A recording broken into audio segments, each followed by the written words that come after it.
Banjara hills అనేది హైదరాబాద్ నగరంలో అత్యంత విలువైన ప్రాంతాల్లో ఒకటి.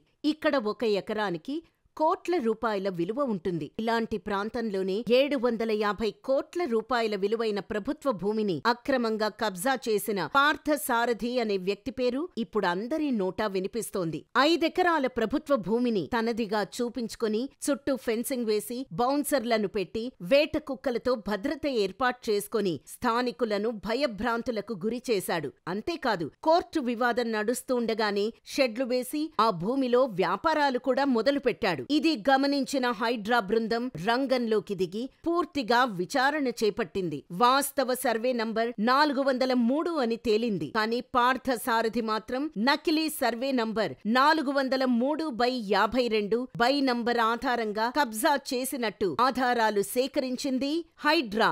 ఈ భూమిలో అనేక నివాస ప్రాంతాలకు త్రాగునీరందించేందుకు రిజర్వాయర్ నిర్మాణం కోసం 1 ఎకరం 20 గుంటలను హైదరాబాద్ జలమండలికి కేటాయించింది ప్రభుత్వం. అయితే పార్థసారథి రిజర్వాయర్ నిర్మాణం జరగకుండా అడ్డంకులు సృష్టించడంతో అధికారులు చర్యలు తీసుకున్నారు. రెవెన్యూ మరియు హైదరాబాద్ జలమండలి అధికారులు కలిసి బంజారా హిల్స్ పోలీస్ స్టేషన్లో కేసు నమోదు చేశారు. దాంతో హైడ్రా భారీ బందోబస్తుతో రంగంలోకి దిగి అన్ని అక్రమ నిర్మాణాలను, షెడ్లను, ఫెన్సింగ్లను తొలగించింది. భూమిని తిరిగి ప్రభుత్వ ఆధీనంలోకి తీసుకొచ్చింది. ఇప్పుడు ఆ స్థలంలో ప్రభుత్వ బోర్డులు, కొత్త ఫెన్సింగ్, క్లియర్ డిమార్కేషన్ ఏర్పాటు చేశారు. ప్రజల ఆస్తిని, ప్రభుత్వ భూమిని కాపాడటంలో మరోసారి తన శక్తిని చూపించిన హైడ్రా